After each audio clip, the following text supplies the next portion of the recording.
बंदिश लगवाएं, उन लोगों के ऊपर भी बंदिश लगवाएं जिन्होंने आपका सुकून बर्बाद किया, जिन्होंने आपका जीना हराम किया, उलझनों में, प्रॉब्लम में, परेशानियों में हमेशा घेरा, आपके रास्ते में रुकावटें यानी काले जादू की जो बंदिशें बार बार आपके ऊपर लगाई जा रही हैं, आप बंदिशों के ऊपर भी बंदिशें लगा दें, ताकि अगर वो आपके ऊपर बंदिश लगाता है तो वो चल ना पाए।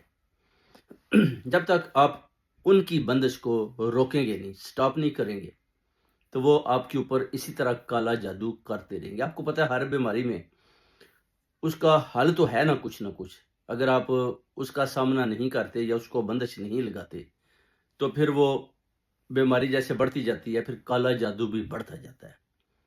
तो जब आप बंदिशें लगा लेते हैं, तो जो काला जादू करने वाला है या करने वाली है या करने वाले हैं, उनको भी पता चल जाता है कि सामना वाला भी होशियार हो गया है, उसने हमारे ऊपर भी बंदिशें लगानी शुरू कर दी हैं। जैसे एक दरवाज़ा आप कह लें कि आदमी आता है, खोल के अंदर आ जाता है, आप कहते हैं, फिर बंद करते हैं, फिर दूसरा आदमी आ जाता है, फिर आप बंद करते हैं, बार बार खुलता है, मगर जब आप उसको बंद करके ताला लगा देते हैं, तो फिर कोई खोलता है तो वो खुलता नहीं है।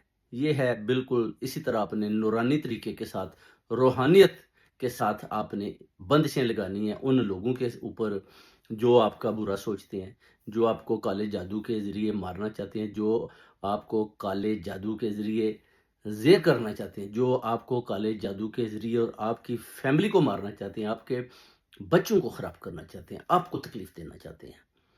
उन पर बंदिशें आप लगा दें। इस तरह मैं एक जगह बैठा हुआ था आज, तो उधर एक आदमी वो गुजर कर गया, मांगने वाला था, तो उसके पास एक ना इस तरह राउंड सी चीज़ थी, इस तरह वो इस तरह करके जैसे वो धुआं नहीं निकालते, इस तरह का था। तो उसने कुछ मांगा, तो दुकान वाले ने ना दिया, तो उसने उसमें से इस तरह ना धुआं निकाला। तो मेरी नज़र उस पर पड़ी, तो मैंने उसको बोला कि इसको बुला कर लाओ। तो जब उसने उसको बुलाया, तो वो पहले तो आ नहीं रहा था। जब उसने मुझे देखा, तो मैंने उसे इशारा किया कि आ जाओ, तो नहीं आ रहा था। फिर उसको वो हाथ से पकड़ कर लाया ज़बरदस्ती। तो मैंने उसके साथ बोला, जी कि आप मेरे साथ इस तरह हाथ मिलाएं। तो वो मेरे साथ हाथ नहीं मिला रहा था, पीछे पीछे।